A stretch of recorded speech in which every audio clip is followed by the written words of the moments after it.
Saludos, les habla su amigo y hermano Luis Román de Conoce, Ama y Vive tu Fe.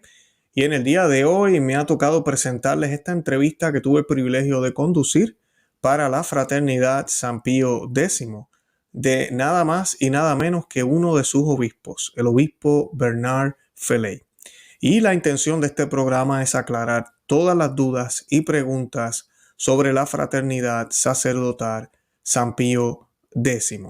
Primero que nada, él nos va a estar hablando de su fundador, Marcel Lefebvre, si realmente fue un herético, un cismático, un apóstata, cuáles fueron las razones por las cuales fue excomulgado.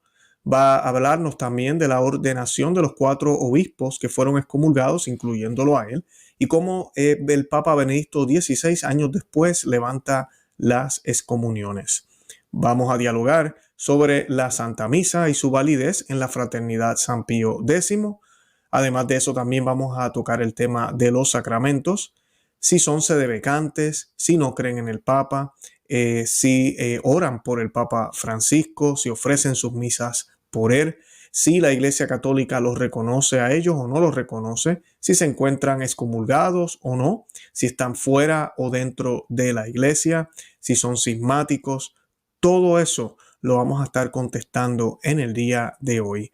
Esta es la primera parte de esta entrevista. En la segunda parte vamos a estar tratando otros temas relacionados mayormente con la liturgia y con las noticias recientes sobre todo lo que está pasando en la Iglesia Católica. De verdad que los amo en el amor de Cristo y ojalá que disfruten esta entrevista. Que Dios los bendiga.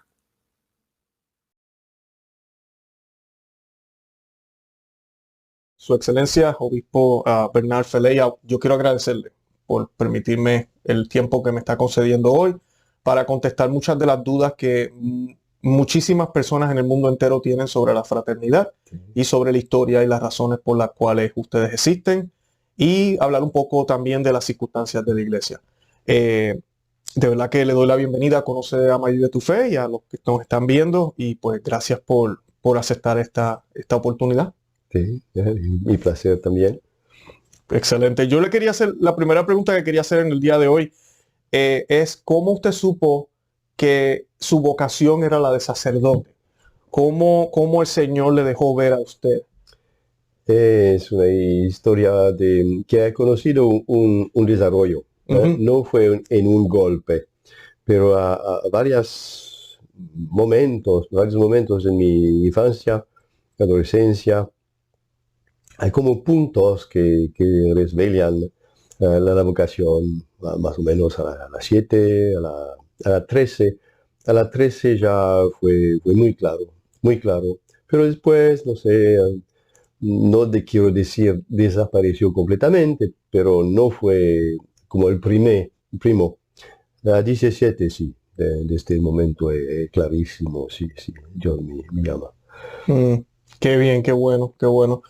Y cómo, yo sé que usted tuvo una relación cercana, obviamente, con el Monseñor Marcel Lefebvre. ¿Cómo le impactó su vida para su vocación y qué tipo de hombre era él? Sí. No pienso que él fue directamente causa de mi vocación, pero hay que saber que vivió en Ecón. Cuando decimos Ecón es ahora el seminario, el primer seminario de la fraternidad que Monseñor Lefebvre abrió en el 70. Pero yo fui ya desde el 62 como niño en Ecón. Y Ecón era una finca de los canónicos del Gran San Bernardo. Los granos perros eran todo acá, en este lugar, por el invierno.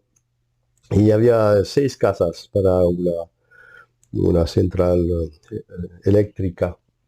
Y por eso fue en este lugar. Entonces, cuando vino Monseñor, mi padre era ya muy conservativos, pero ha ido todo naturalmente. Entonces conocí Monseñor desde el inicio, y bien, he hecho mi seminario el año 77.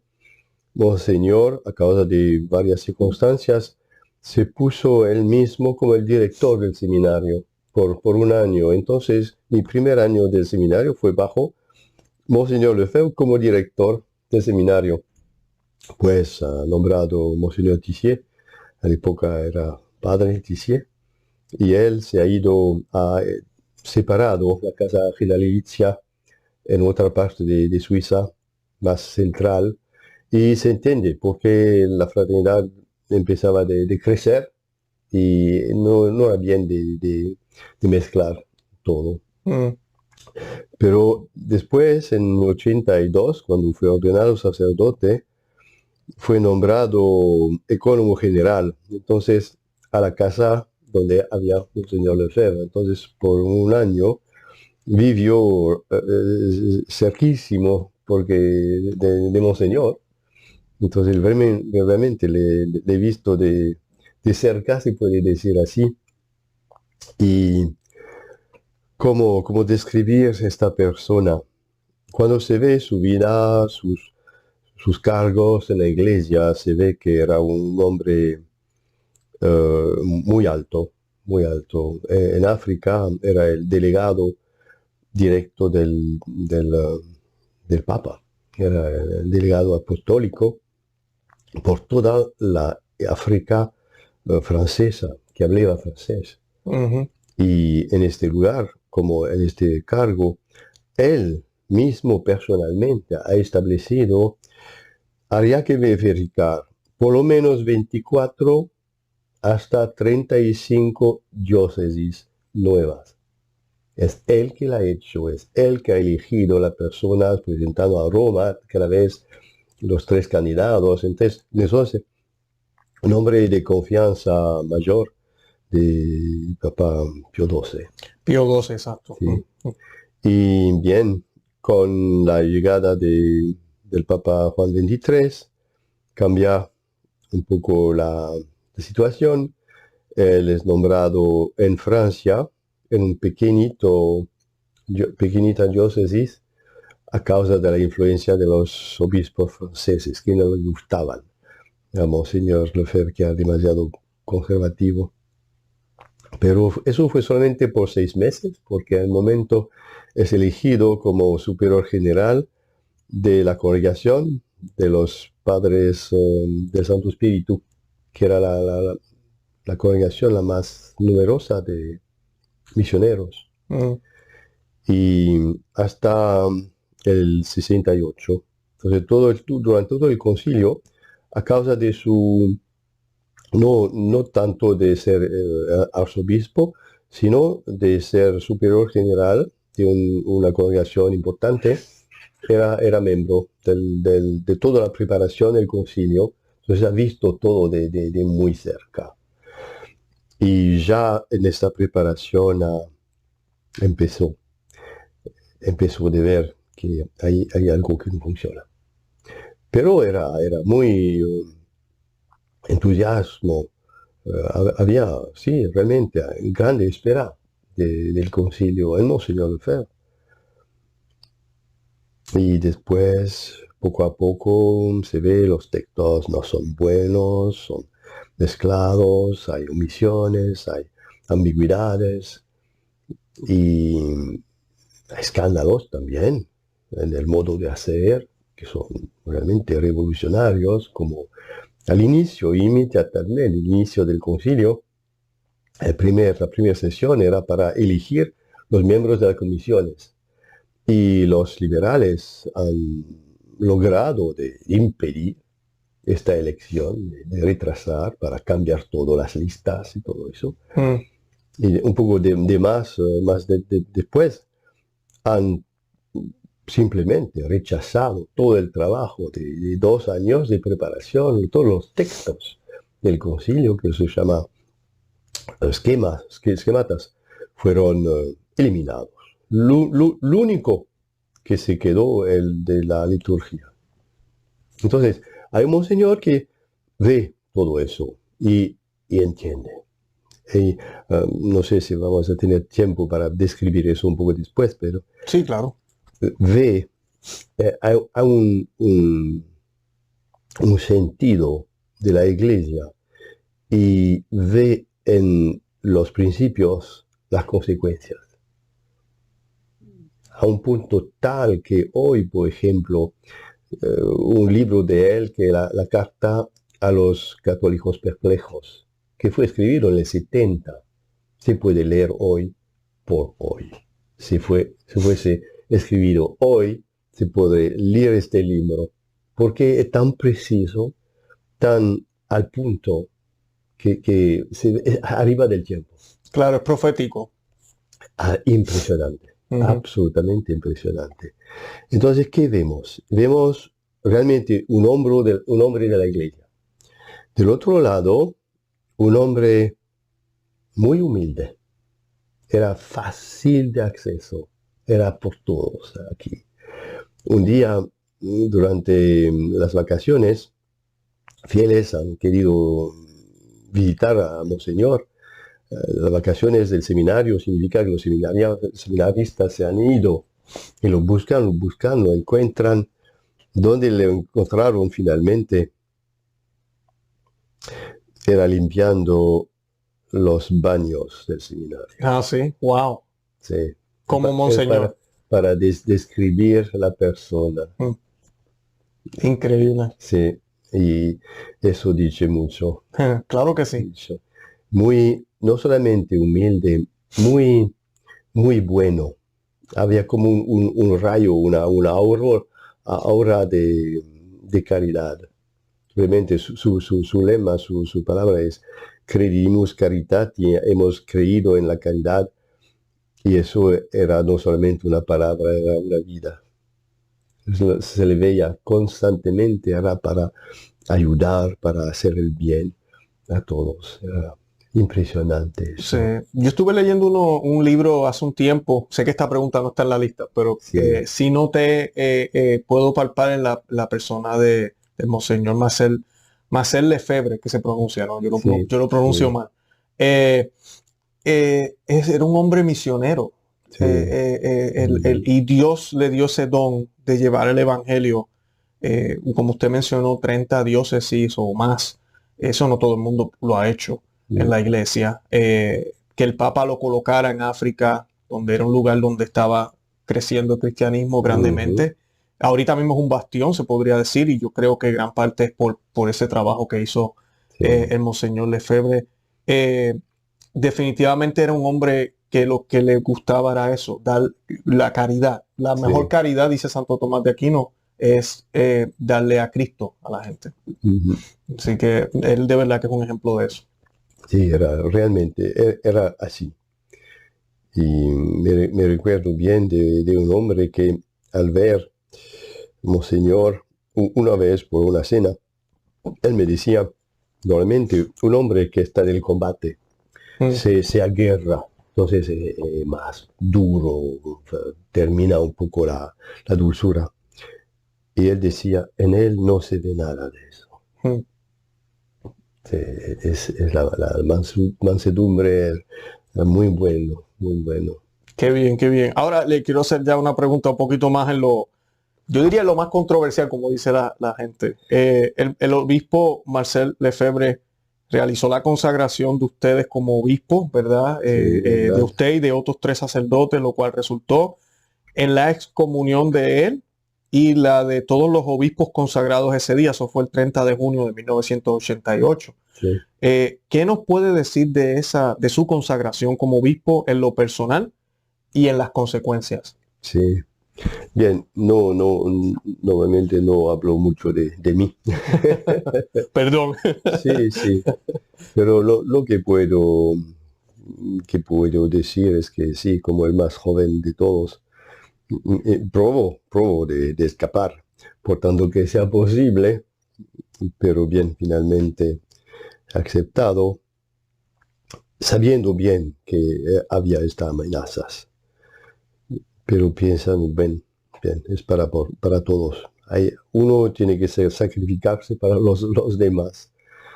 Pero hay que bien entender que este acto de Monseñor no es un acto de rebeldía. no es un acto de decir yo me voy a hacer mi cosa. No, era únicamente y totalmente por la iglesia. ¿Cómo se puede describir eso? Monseñor, como dice, tiene un sentido muy, muy fino de lo que pasa y de los principios que están dirigiendo eso.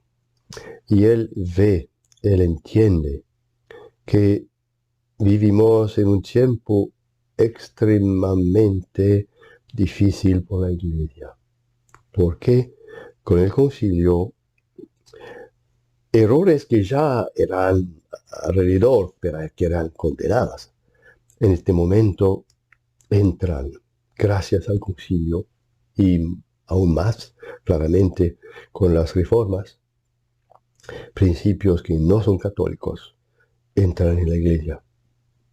Y Monseñor jamás ha querido hacer su voluntad. Entonces ha pedido al buen Dios signos, porque sabe que es una cosa muy, muy grave. Ujú. Y el momento de las consacraciones mismas nos dice que piensa él que ha recibido dos de esos signos del cielo. El primero es el día de Asís. ¿Qué pasó en Asís? Es el Santo Padre, es el vicario de Cristo, que invita a los responsables de todas las religiones del mundo a juntarse para la paz, entonces para rezar por la paz. Y eso es absolutamente inadmisible. ¿Por qué? Nuestro Señor es Dios. Dios viene en la tierra. No solamente se encarna, se hace hombre, pero establece una religión que Él mismo llama mi iglesia, la iglesia de Dios. La iglesia siempre ha dicho, es justo, hay un solo camino para ir al buen Dios. Es nuestro Señor y su iglesia, porque la iglesia es el cuerpo místico de nuestro Señor. ¿Qué es la iglesia? Es nuestro Señor, que se incorpora, que hace un cuerpo de las almas con el bautismo. Y así, eso es la iglesia, que llamamos la verdadera iglesia. Hay que ver que hasta Pío XII incluido, cuando se habla de las demás religiones, se dice, son todos los textos oficiales, las falsas religiones. Ujú. Todas, que sea protestante, anglicano, ortodoxo, se llaman falsa religión. ¿Por qué? Porque pretenden llegar o proveer un fin que no son capaces. La única que es capaz de dar, de conducir al cielo, y tienen los medios para eso, es la Iglesia Católica. Y entonces, de ver que el jefe de la Iglesia Católica invita a las demás religiones, todos, también aquellas que niegan claramente nuestro Señor, que consideran eso como una blasfemia, son todos invitados. ¿Cómo es posible? Es un escándalo enorme, engaña a todos, engaña a todos los fieles de estas religiones, los hace pensar que valen algo, si son invitados a hacer todo juntos. Y eso es un punto. El segundo punto, que es bastante más difícil, más teológico, pero para Monseñor aún más importante, es en las discusiones, porque siempre hemos tenido discusiones con Roma. A un cierto punto, si me recuerdo bien, en 83, no, 5, 4, Monseñor discuta con el cardenal Ratzinger de la época. Y el cardenal Ratzinger está de acuerdo que la fraternidad, Monseñor, presenta dudas sobre la pregunta o la cuestión de la libertad religiosa. Es lo que hemos hecho.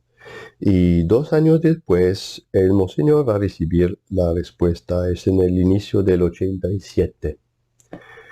Y en esta respuesta, Roma concede que sí es una novedad, pero en la iglesia no hay novedad. Mm. Lo que tiene la iglesia, lo que vigila la iglesia es el depósito de la revelación. Y la revelación es terminada a la muerte del último apóstol. No hay nuevo. Hay una famosa palabra que dice, Nihil novi nisique tradictum est. En la iglesia no hay nuevo, sino lo que ya es tradicionado, lo que ya tenemos. Y también en la promesa de la asistencia del Espíritu Santo y la infalibilidad, el Concilio Vaticano I lo dice explícitamente, que el Santo Espíritu está prometido a San Pedro y sus sucesores, no por una nueva inspiración, una cosa nueva, no. No hay promesa de infalibilidad, de asistencia por eso, sino por dos cosas: conservar santamente, transmitir fielmente el depósito de la fe. Así es. Y entonces, cuando se dice que sí, que reconocen que es algo nuevo, esta nueva posición, perspectiva de la libertad religiosa, eso para Monseñor es un signo, no se puede. No se puede. De nuevo, necesitaría bastantes explicaciones, porque mucha gente piensa que cuando se dice libertad religiosa significa solamente que no se puede forzar al bautismo. Estamos completamente de acuerdo. No. La aceptación del bautismo es un acto libre y la Iglesia quiere esta libertad. Entonces no es eso de lo que hablamos cuando decimos libertad religiosa. Mucho más la cuestión de la relación entre el Estado y la Iglesia, que es otra cosa. Y para simplificar, podríamos decir así, nuestro Señor es Dios, es el creador de todos. También se ve eso en el inicio de la carta a los Colosenses. ¿Y qué vemos aquí? Es el creador de todos. Nosotros, todas las criaturas. Toda criatura tiene deberes de sumisión al Dios creador. Entonces, no solamente como individual, sino también como sociedad. Y así también la sociedad humana está completamente en total dependencia de nuestro Señor. Y esta dependencia se debe manifestar en la sumisión a las leyes de nuestro Señor. La ley natural, la ley de Dios. Un Estado no puede hacer leyes que van contra el Estado. Decimos más preciso, eso es Leo XIII que ya lo ha dicho. La Iglesia siempre ha reconocido el poder natural, el poder del Estado, pero diciendo que la gente, sí, de un país, él va a organizar la situación, la estructura política, también va a elegir, va a designar el jefe, pero el poder es siempre Dios que lo da. Así mismo es. Y así cada presidente, rey, que sea lo que es, cada uno respondrá del ejercicio de su poder a nuestro Señor, soberano juez. Todos. Que sea un Trump, que sea un Biden, que sea lo que quieren, todos van a responder, dar cuenta de lo que han hecho con el poder que han recibido de Él. Y eso ya dice todo. Y eso ahora no se dice más. Ahora como si la Iglesia estaría contenta de decir, no queremos solamente la libertad de parte del Estado. Y no dice más. Y no es posible. No, son dos sociedades perfectas, distintas, claro, entonces que no se mezclan, pero el Dios, el buen Dios, es lo mismo Dios. Ujú. Y demás, los miembros de la Iglesia, que son también miembros del Estado, tienen un solo fin, que es ir al cielo. Entonces tienen que obedecer a las leyes para ir al cielo. En el momento en el Estado hace leyes que van en contra, que permiten cosas que son pecado, se hace un obstáculo para el cielo. Se transforma en infierno en la tierra. Entonces, todo eso es importante. Y nos hemos, Señor, leyendo esta declaración de Roma, dice, no, eso significa, hay un tal peligro en la iglesia, hay que hacer algo. Pero también para hacer algo, primeramente habla con Roma. Dice, necesitamos obispos. Entonces no lo hace solo, no. Y de esas discusiones van a generar todo un tiempo, un año de discusiones en la cual finalmente Roma está más o menos de acuerdo de conceder un obispo y la concepción del obispo de la fraternidad le hemos tenido de estos textos del inicio, que es un obispo auxiliar al servicio de la fraternidad. Entonces, es un obispo católico que está como diputado al servicio de las necesidades de la fraternidad. Y entonces, y eso es muy importante, de bien insistir, nosotros sabemos bien que fuimos consagrados en un tiempo muy difícil, muy delicado, y entonces reconocemos absolutamente que no tenemos un poder de jurisdicción ordinario, estamos solamente al servicio. Y eso es capital porque es el punto con el cual me parece que Roma lo ha bien aceptado siempre que no somos cismáticos, porque preciso no pretendemos y no hacemos uso de un poder que no tenemos. Bien, después habría que explicar cómo hacemos, por qué es posible que de hacer algo, pero ese es capital. No pretendimos de hacer una iglesia paralela, no, somos católicos. Terminado.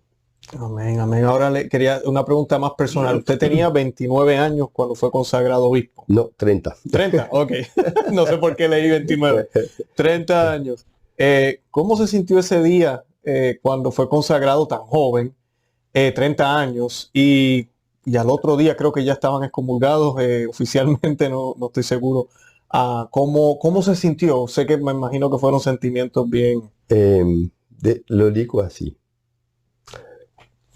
La percepción de la situación de la iglesia, de la necesidad de hacer algo, era tan fuerte que la excomunión no hizo casi nada.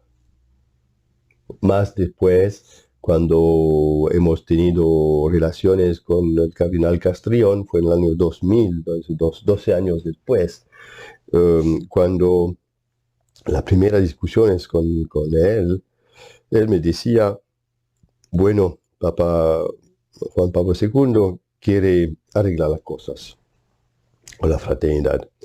Yo le he dicho, ojalá, me alegro, pero tenemos un problema, es que no tenemos confianza. Hemos visto justo antes cómo ustedes han tratado la fraternidad San Pedro, que son reconocidos, totalmente oficiales, hemos visto cómo fue tratado y nosotros somos peores que ellos. Entonces, no tenemos confianza. Y por eso pedimos signos, no palabras, signos claros, efectivos, con la cual se puede restablecer esta confianza. Y hemos pedido dos. La primera es que cada sacerdote en todo el mundo se reconoce el derecho que tiene de celebrar la misa tradicional. Y el segundo punto, y le he dicho así al cardenal, la excomunión. La excomunión para nosotros es como una gotita de agua sobre las plumas de un pato. Pero los obispos lo usan para malestar, para... Entonces, por favor, que saca esta cosa. Y realmente pienso que es una buena descripción. Una gotita es una pluma de un pato. Eso, sí, hay, pero sin contenido. Sin contenido. Es claro que no era tan agradable de ser excluido, prohibido de ir a la misa porque ustedes es excomulgado. Pero, como decir, cuando se ve es un precio bajo para lo que fue obtenido, podemos decir así, Sí. la necesidad en la cual era la iglesia ahora, hasta ahora. Es siempre lo mismo.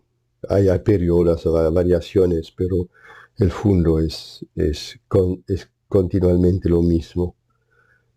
Y bien, no sé si usted El tiempo, no, el tiempo le ha dado la razón a Monseñor Lefebvre. Ahora yo quería, ya usted más o menos contestó esta pregunta, pero quisiera hacerla un poco más clara. Exactamente por qué fue excomulgado Monseñor Lefebvre. ¿Por herejía? Sí. ¿Odio al papado? ¿Fundó otra iglesia? Pues que eso a veces es lo que escuchamos. Sí, es muy interesante. ¿Sabe? Que la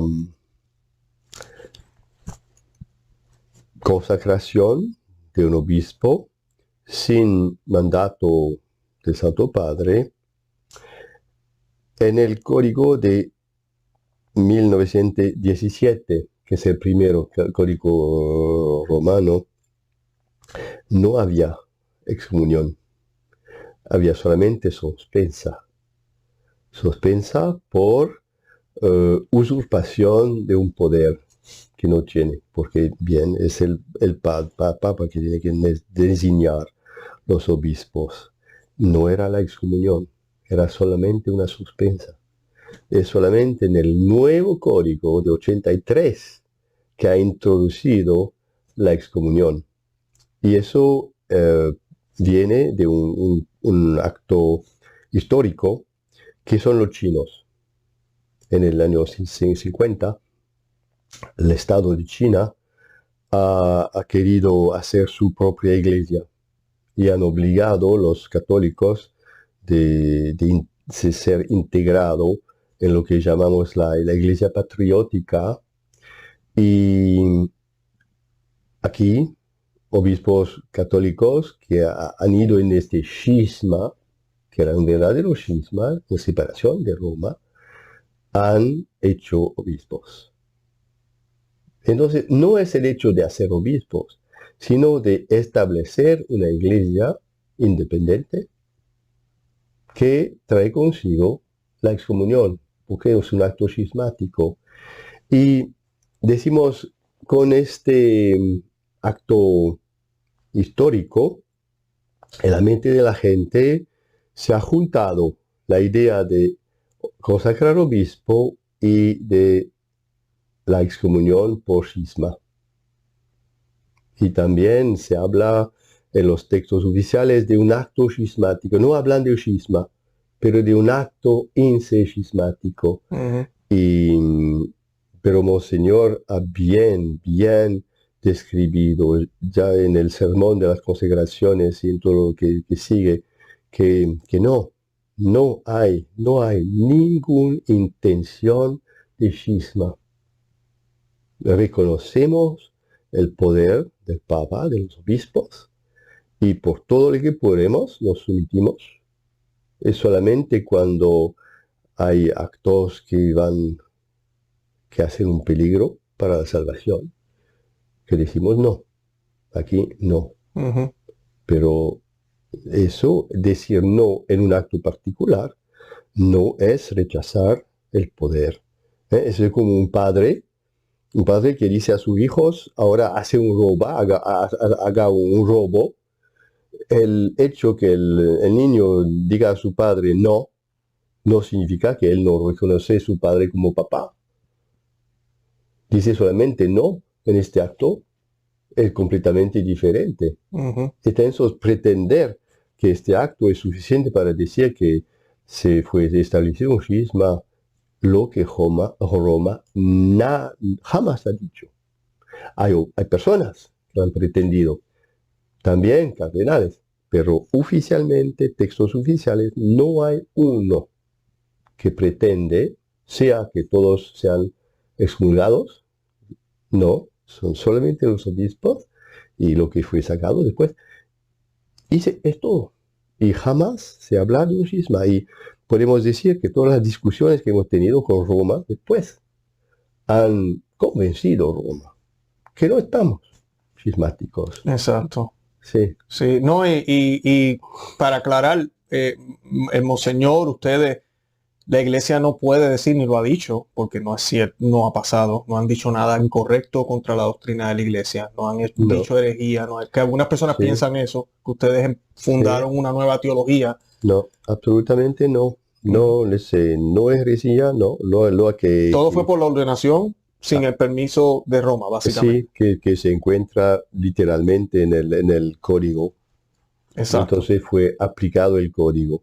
Y después, bien, en el 2009, sí. fue... Que esa es mi siguiente pregunta. En el 2009, disculpa que lo interrumpe su excelencia. Sí, por favor. El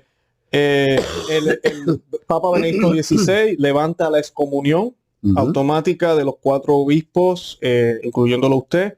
La situación canónica de los obispos, y no sé si yo tengo esto correcto, lo vi en un artículo, me corrige si está incorrecto, pero pasa a ser como los demás clérigos de la fraternidad, suspendidos a divinis.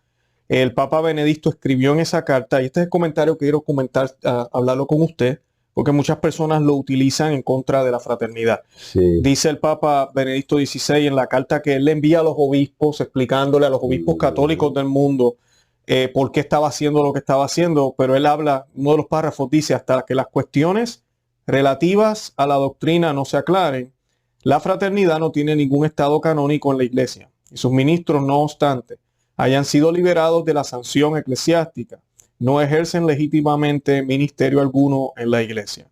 Le pregunto, ¿qué significa esto? ¿Son válidas las misas, los sacramentos que ustedes ofrecen en la fraternidad? Sí. Y si son legítimos los sacramentos. Sé que es mucho. Sí, no. Para mí es una pregunta muy, muy importante, pero para contestar de un modo que se puede entender la cuestión, quiero ¿cómo se acercarme del problema de un modo un poco especial. ¿Por qué? Todas estas leyes son leyes disciplinarias. Bien, la Iglesia como sociedad necesita estas leyes para el buen orden en la sociedad. Como en toda sociedad, hay una cantidad de leyes que dicen cómo se organiza y bien. Hay situaciones en las cuales la aplicación literal de estas leyes de disciplina van a causar daño.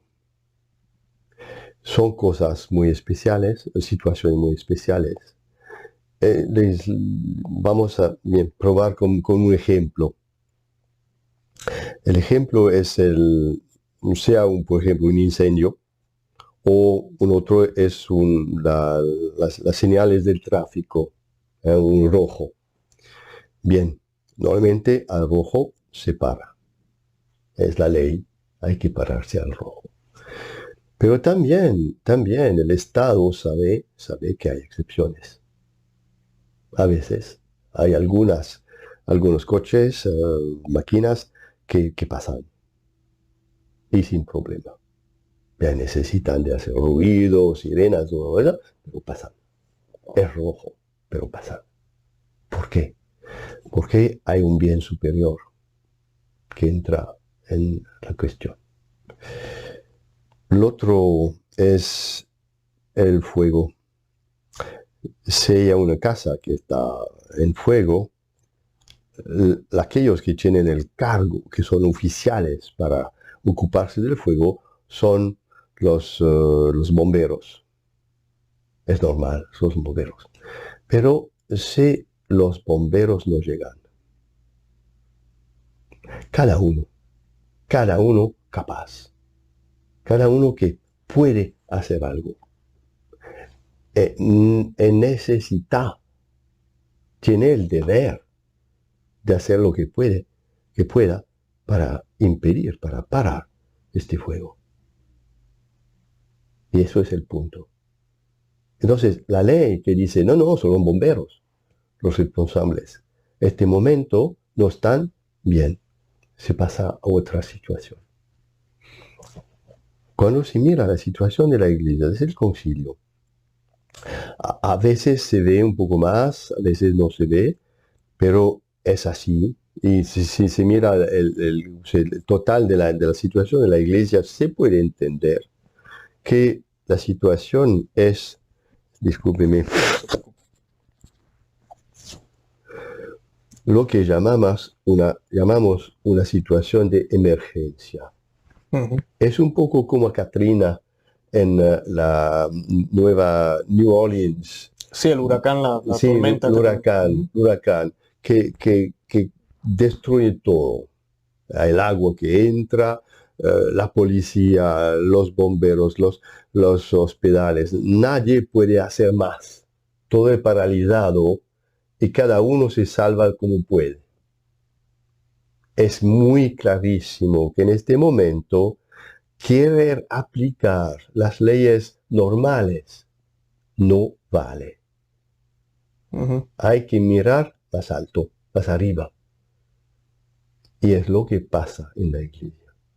Y desde el inicio, el Monseñor Lefebvre se basa sobre el derecho, sobre las excepciones previstas en el derecho. Hay un ejemplo que puede iluminar, que es muy interesante. Es el peligro de muerte. La ley de la iglesia normal dice que un sacerdote, por ejemplo, ortodoxo, no católico, claro, no vamos a él, de nada, está fuera de la iglesia, él es cismático, entonces es comulgado, todo eso. Es verdadero sacerdote, sí, pero nada. Pero la misma iglesia nos dice, si uno está en el peligro de muerte, hay un accidente en la calle, está aquí por morir en la calle, hay un ortodoxo aquí, un sacerdote ortodoxo. En este momento, para la salvación de este alma, se puede ir a este hombre cismático, prohibido de todo, de dar la extrema unción, eso es todo totalmente legítimo. Entonces, en este momento, para salvar la alma, la iglesia saca todas estas restricciones que son necesarias en un tiempo normal. Pero aquí no es normal. Entonces, se olvide todo eso. Lo que cuenta es salvar la alma. Y este ejemplo es lo que hemos usado para bien mostrar hay un peligro de muerte hoy que no es tan físico, sino moral, espiritual, a causa de la negligencia de los ministros, que es muy fuerte, muy generalizada. Un Papa Pablo II, en su tiempo, creo que fue en 81, dice que la herejía está difundida en toda la iglesia con llena manos. La herejía difundida en todos los lugares. Pero la herejía mata. Ujú. Mata. Entonces, es muy importante en una situación que la gente reciba la verdad.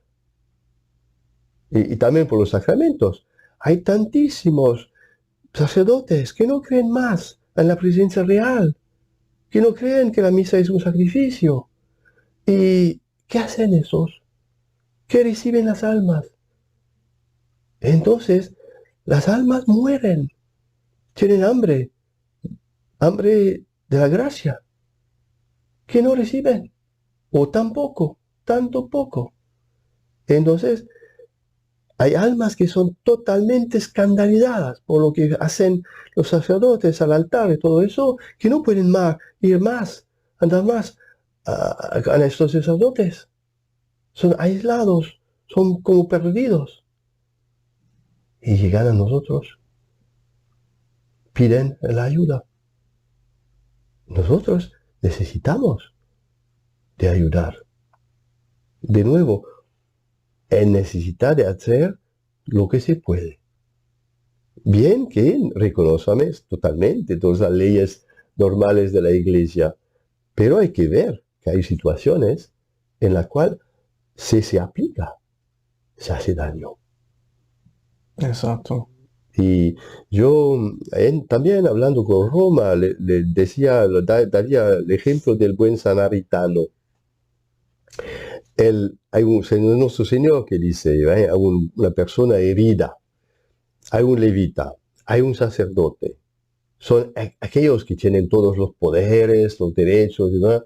¿Qué hacen? Pasan, no se ocupan. Hay un samaritano que es totalmente extranjero de todo eso, él se ocupa. Él se ocupa del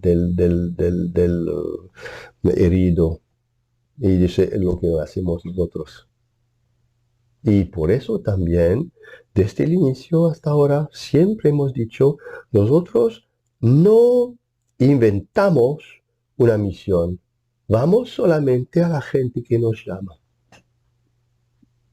Y es el principio de todo el crecimiento de la fraternidad. Jamás hemos planificado si hay que ir en este país, no. Siempre hay pedida, decimos si es verdadero y correcto, y vamos por lo que podemos en estos lugares. Esto realmente es una aplicación estricta de todo eso. Es ayudar los que que mueren de hambre en la iglesia. Sabemos bien, no tenemos un poder ordinario, no, pero vamos así. Es muy importante, pero también es ligado a esta cuestión de toda la misión de la iglesia, del cómo es posible que sea legítimo, y de nuevo, en el peligro de muerte, la iglesia dice también en su derecho que la ley primera, que domina todo, es la salvación de las almas. Y puede parecer desordenado, decimos así, pero es un desorden que hay que incluir totalmente en un desorden mayor que la situación de la iglesia, que es catastrófica. Y más, la confusión de hoy es enorme, hace duelo de ver eso. Sí, lo que vivimos ahora es 100.000 veces peor que lo que estaba sucediendo en los 80. Sí, claro. Pero son consecuencias. Para nosotros, lo que vemos hoy no es nuevo. No es como una intensidad más grave. No. Es solamente la aplicación más o menos regular de los principios del Vaticano II y de las reformas. Nada más. Eso sí basta para explicar lo que pasa. Correcto. Su Excelencia, le pregunto, ¿sería correcto decir, porque yo he escuchado personas decir esto, que por los términos legales, ¿verdad? Toda esta situación que tienen ustedes, en cierto sentido, los sacramentos son válidos, pero están siendo hechos en una forma ilícita? ¿Es correcto decir eso? No lo digo, no es correcto. ¿Por qué? Y eso es una cosa que es muy interesante, pero jamás se verá dicha de la autoridad. Y lo explico así. Roma ve, nos conoce, hemos discutido eso, ve, nos analiza, nos observa, ve el trabajo que hacemos. Y saben que el trabajo es bueno. Yo le he oído directamente del representante de Roma, era el cardenal Castrillón en su tiempo, que era el jefe el presidente de la comisión eclesial de allí, a una reunión, la primera vez que hemos encontrado, había monseñor, 3 obispos de los 4, y el cardenal Castrillón decía, hablando de la fraternidad, los frutos son buenos, entonces hay el Espíritu Santo. Ujú, Lo ha dicho así. ujú. Un monseñor Pozzo, al final, no era así al inicio, pero al final, después años de discutir con nosotros, ha dicho a una persona del cual lo tengo, la fraternidad tiene los medios para hacer salir la iglesia de esta crisis. Son palabras muy fuertes, Oh, sí. muy fuertes, pero es un hombre que conoce la cosa, que ve, que ha visto, nos ha conocido, etc. Es capaz de decir eso. Bien, ¿qué significa todo eso? Significa que, bien que al nivel puramente canónico hay esta, lo digo así, apariencia de irregularidad, es la palabra que se usa ahora, irregular, porque no tenemos el reconocimiento. Bien, eso es un hecho. Pero al mismo momento, hay al modo práctico, como si la iglesia cierra los ojos y deja pasar. Un poco como hay un policista, el fuego, el señal es rojo, pero el policía dice, pasa. Es de este tipo. Y es claro que este modo muy pragmático jamás se puede explicar porque es como una excepción práctica, pragmática a la ley. Y le puedo dar unos ejemplos de eso. Porque hay mucho, no hay solamente un elemento, hay muchísimos que muestran que en la práctica las relaciones que tenemos con Roma se desarrollan como si fuésemos normales. Por ejemplo, varias veces yo mismo fui nombrado juez para cosas de la iglesia. Una vez también fue como una apelación a la congregación de la fe. La congregación de la fe me ha nombrado para ser juez a una cosa en la cual un sacerdote había hecho apelación a la congregación de la fe. Y si estoy totalmente irregular, no lo puedo hacer eso. Pero Roma lo ha dicho. Un otro ejemplo que es también más preciso, más delicado, son las cuestiones de las censuras que son reservadas a Roma, que se llama la penitenciaría. Hay pecados que traen consigo penas, censuras, y algunas de esas censuras, por los pecados los más graves, son reservadas a Roma, eso es al Santo Padre. Por ejemplo, un pecado contra la Sagrada Eucaristía, o un sacerdote que violenta el sigilo de la confesión, el secreto de la confesión. Son pecados gravísimos y la Iglesia castiga con una censura. Y nadie puede suprimir la censura sino el Papa mismo. Bien, pero en la práctica, ¿cómo pasa? Muchísimas veces un sacerdote que se encuentra con tal caso va a dar la absolución, pero para la validez del acto necesita en el mes de contactar Roma. Es Roma que va a dar la respuesta. Entonces nosotros le hemos hecho, ahora puedo decir desde 20 años, no es nuevo. y más antes, pero bien. A un caso, uno recibe este castigo, esta censura, un sacerdote nuestro da la absolución, da también una penitencia, y escribe a Roma, se escribe a la penitenciaría. Bien, todos los casos, absolutamente todos los casos, Roma nos ha contestado, usted ha bien hecho, su absolución fue lícita, no solamente válida, sino lícita, y a veces han dicho, la penitencia que ha dado es conveniente o no conveniente, hay que dar un poco más, bien, pude todo en este nivel, pero cada vez era este sigilo es bueno. Es la confesión.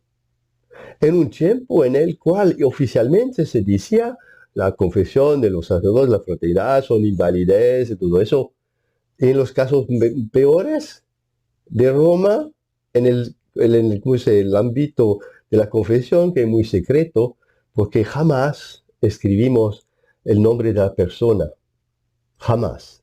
Y después, cuando se recibe el documento de Roma, se debe destruir. Hay el obligo de destruir inmediatamente. Entonces, no hay pruebas. Correcto. Sí, pero es así, es la práctica. Un otro ejemplo, hemos tenido problemas con el obispo de Ratisbon de Regensburg por las ordenaciones sacerdotales. Él, hasta ahora, cada año protesta diciendo usted no tiene el derecho de ordenar sacerdotes, es mi diócesis, yo soy el responsable de mi diócesis, usted necesita mi permiso y todo eso. Bien. Y nosotros hemos hablado con Roma de este problema. Y varias veces, lo sé, han intervenido Roma a este sacerdote para decir, calma. Y lo sé, lo tengo. Tengo una carta del Monsignor Pozzo, que era el secretario de la comisión, que me dice, usted puede ordenar sus sacerdotes sin pedir la licencia al obispo. Es conveniente de avisarlo de todo. Y en otro caso, cada vez que hacemos ordenaciones al diaconato, al sacerdocio, Roma nos ha pedido que demos a ellos la lista.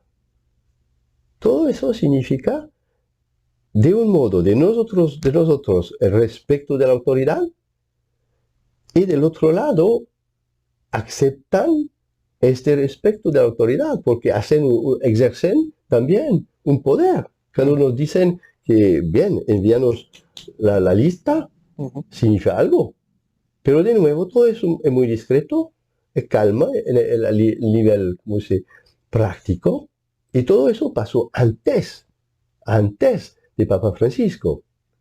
Papa Francisco que va a darnos aún más, como la delegación para el poder de confesar. Monsignor Pozzo dice también para la extrema unción, bien, se lo dice.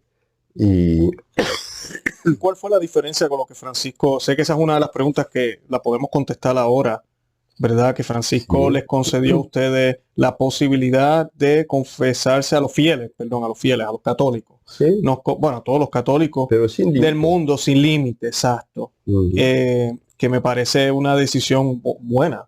Claro. ¿Qué importancia tiene eso y qué muestra? Lo que digo, si tomamos el ejemplo del fuego, del incendio. Sí. Bien, ahora, nosotros estamos a probar de parar el incendio. Bien, ¿qué pasa con esta delegada del Papa?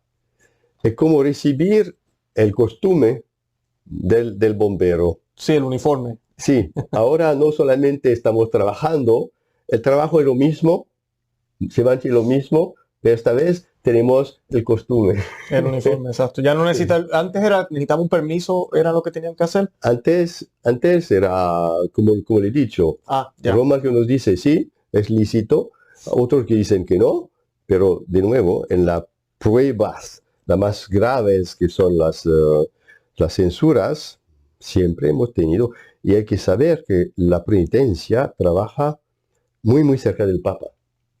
Se le presenta al Papa, porque es realmente el Papa que da la absolución de la censura. Correcto. Y entonces es disposición del Papa. Qué bueno. Esto muestra también, porque a mí me han dicho a veces cuando refiero personas a alguna de los lugares donde ustedes están, Sí. pero ellos no están en comunión. Sí, la idea de comunión también. Ajá. Yo he protestado a Roma porque eso lo han dicho, hasta ahora lo dicen, que no estamos en llena comunión. Y yo he dicho, y fue también a Monseñor Pozzo, le he dicho, yo protesto porque se juega en una ambigüedad del término. ¿Por qué? Porque en la cabeza de cada católico, cuando se dice que uno no está en comunión o en llena comunión, significa que está fuera. Exacto, sí. Y le he dicho a él, usted sabe que no es verdadero. Usted sabe bien que estamos dentro.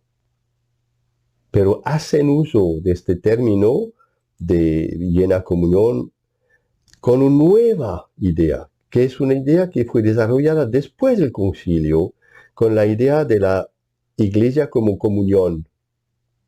Ese nuevo término, una nueva idea, y es lo que usan, decimos, los jefes, los prelatos, algunos, pero de un modo general, no es la idea.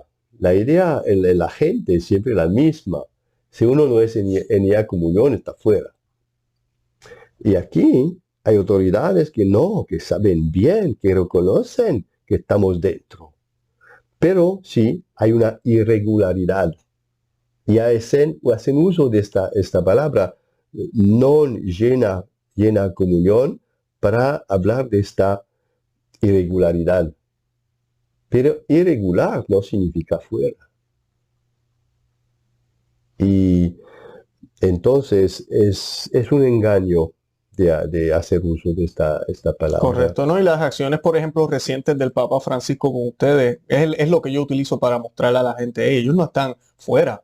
Si no, el Papa Francisco no hubiese podido decir esto y el Papa Francisco, para los fieles también. Sí, personalmente, pero le he visitado varias veces, él me ha dicho directamente así, yo no me voy a condenar vos.